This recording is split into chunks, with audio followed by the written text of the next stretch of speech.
Welcome to the final demo for Private Calendar.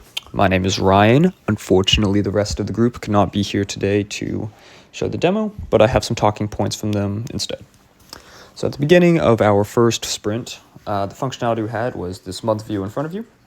You were able to select a day, and it would pop up orange, and then you would have the blue number to indicate what the current day was. Aside from that, we just had the task tab, and that just allowed you to add a task, delete a task, and edit a task. Beyond that, there was no other functionality. And then moving on to the second sprint, we had the ability to add an event on this screen right here.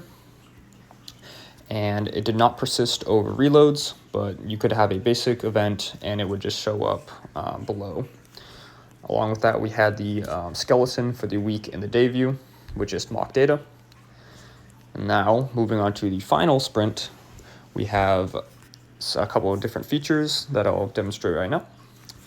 So, like the second sprint, we were able to add an event. Now we have a category dropdown that you can select from some of the pre-put in data sets. For this one, I'm just going to do example, general, and then we will start it at 10 o'clock and at 11 o'clock. Then we're just going to press add to in-app calendar, and we're going to get a little drop down that just confirms that we did add the event. We can see that down below, and then we can also go to the week view. Then at 10 o'clock, we see example. Then we can go to that day view, and it's still going to pop up right there. To further show the categories, we can add our own category. We're just going to call it example. Going to add the category, and it just pop down at the bottom of the list. We can now call this one, we can just do test. Test 2. Then we will demonstrate the 24-hour time that we have as well.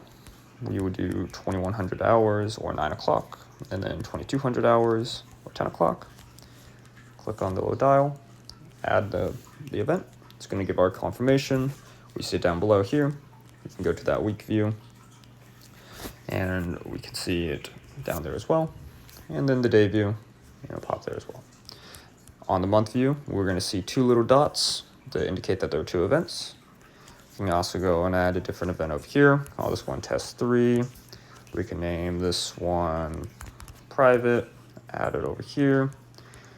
Do the same thing, we'll just do that 10 o'clock, add to the calendar.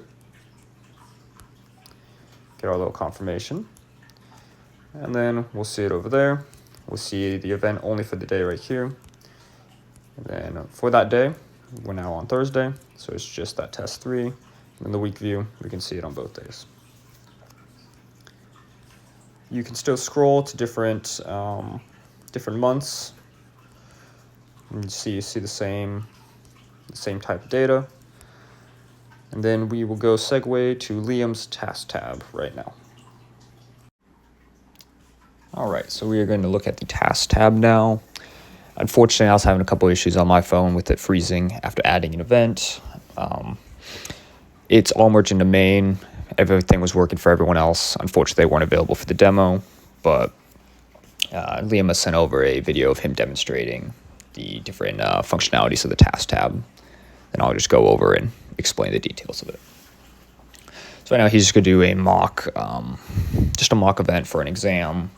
Currently, it is going to be, the due date is going to be the 17th of December, and it's going to just be in Langdon. And in just a moment, we are going to see the different advanced options. We have different priority levels, and then we have recurrence rules, attendees, and then different statuses. For now, he's going to save it, and then he's going to demonstrate being able to edit the task. You can remove the dates, and then he's just going to reset it right now.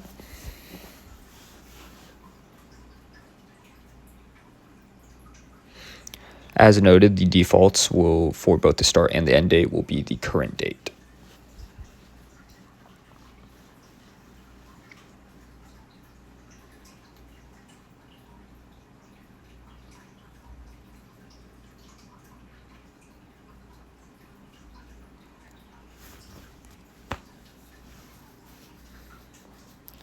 So now we have a due date of 12/15. The event started on the 10th. Now he's going to put in another mock data set for the operating systems project. This will show the different statuses that we have. Then you can see that if completed, it'll go under a different tab. You can then select it to uncomplete it, reselect it to complete it again.